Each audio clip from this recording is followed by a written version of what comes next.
يؤسفني إن أنا أقولك إن دي قطعة فهم مش قطعة ترجمة. السلام عليكم يا أبطال الثانوية العامة، إزيكم؟ عاملين إيه؟ أول حاجة حابة أسألكم سؤال سريع. هل أول ما تشوف قطعة الكومبرهنشن بتحس إنها أصعب سؤال في الامتحان؟ لو الإجابة الحقيقة إن المشكلة مش في القطعة، المشكلة في طريقة الحل. في الفيديو ده هقولك طريقة إزاي تتعامل مع أي قطعة حتى لو فيها كلمات صعبة.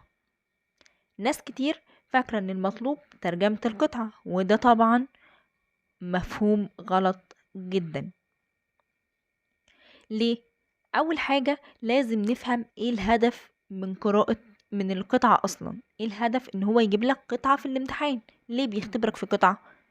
علشان عايز يعرف انك فهمت الفكرة ولا لا، عايز يعرف هل عرفت تستنتج ولا لا، هل عرفت توصل للإجابة من النص ولا لا. مش مطلوب منك تحفظ ولا تترجم ولا اي حاجة من الكلام ده خالص. حتى بيجيب لك القطعة unseen عشان هو عايز يختبر الثلاث حاجات دول: فهمك، وانك عرفت الفكرة ولا لا، عرفت تستنتج ولا لا، عرفت تطلع الإجابة من النص ولا لا. اول غلطة طبعا كلنا بنعملها ان انت عايز تترجم كل كلمة. دي اصلا قطعة فهم مش قطعة ترجمة. حتى سؤال الترجمة بيجيبهولك سؤال غير سؤال القطعة، يبقى دي اسمها قطعة فهم. تاني غلطة بقى ان انت بتقف عند اي كلمة جديدة تشوفها، ودي طبعا حاجة غلط جدا. هو ما طلبش منك ان انت تقول ايه الكلمة الجديدة دي معناها ايه، هو طلب منك تستنتج الفكرة العامة، تقول الافكار اللي في النص، ما تقولش اي كلمة جديدة معناها ايه.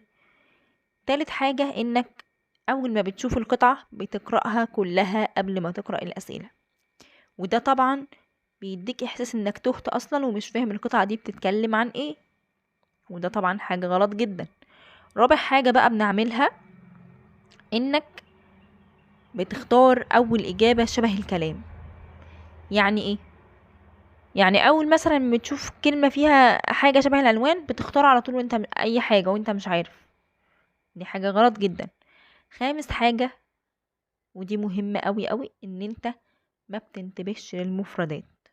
يعني لو جاب لك ساد ممكن يجيب لك، جايب لك في القطع ساد فيجيب لك في الاختيارات unhappy، فانت ما تاخدش بالك ما هي ساد معناها unhappy. فلازم ناخد بالنا من المفردات، من المرادفات قوي. طبعا بقى هنقول الطريقة الصح اللي نحل بيها القطعة، ودي مهمة قوي قوي وركز معايا. اول حاجة هنعمل ايه؟ اول حاجة انا شفت القطعة دلوقتي هعمل ايه؟ هتقرأ الاسئلة الاول، هتستنتج، هتحاول تلقط اي كلمة تلقط الفكرة من خلال الاسئلة. تمام؟ لان قراءة القطعة كلها اول ما تشوفها مش هيفيدك باي حاجة، بالعكس ده هيعقدك ويحبطك ويحسسك ان انت مش عارف تحل الاسئلة خالص. تمام؟ دي اول حاجة نعملها، ان احنا نقرأ الاسئلة. بعد كده هتحدد الكلمات المفتاحية. يعني ايه؟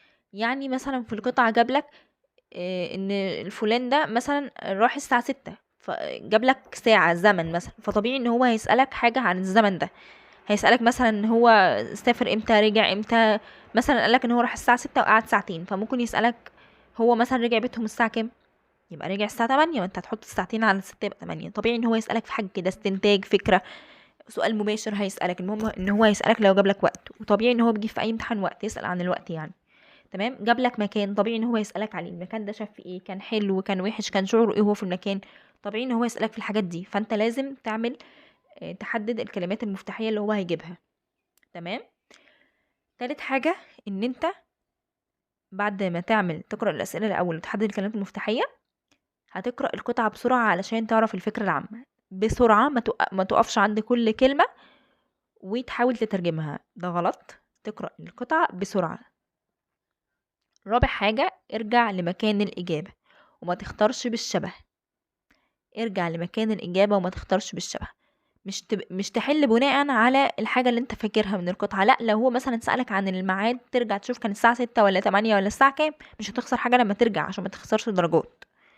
خامس حاجة، تستبعد الاختيارات الغلط. ما تحلش على طول، استبعد الاختيارات وبعد كده حل.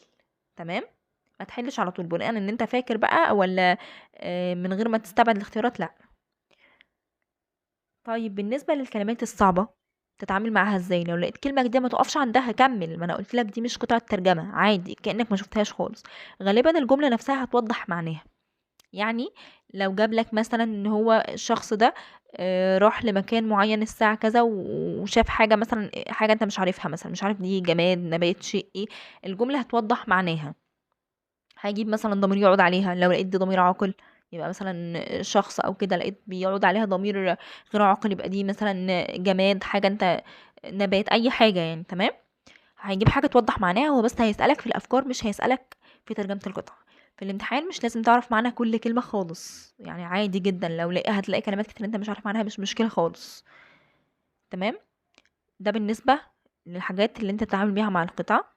طيب، بالنسبة بقى للامتحان، وقت الامتحان هتعمل ايه؟ ما تبدأش بسؤال القطعة خالص علشان هتوترك وهتجيب لك احباط من اول الامتحان. اوعى تبدأ بسؤال القطعة. طيب لما يجي بقى اخلص الامتحان كله ويجي سؤال القطعة هعمل ايه؟ هتقرأ السؤال مرتين عشان تلقط الفكرة من الأسئلة. وبعد كده بعد ما تحل بقى وخلاص، راجع اجاباتك. والحاجة بقى دي، بعد ما تراجع اجاباتك اوعى تغير اجاباتك الا لو متاكد، لو لقيت نص صريح من القطعه بياكد لك ان اجابتك دي غلط، اوعى تغير اجاباتك.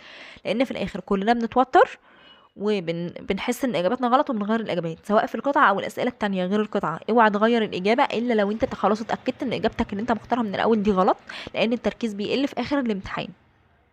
ماشي. دلوقتي بقى عندك خطه كامله لحل اي قطعه comprehension. لو استفدت من الفيديو اعمل لايك واشترك في القناه واكتب لي في التعليقات ايه اكتر حاجه بتضيع منك درجات في القطعه. ربنا يوفقكم في امتحان بكره واسمع عنكم كل خير. مع السلامه.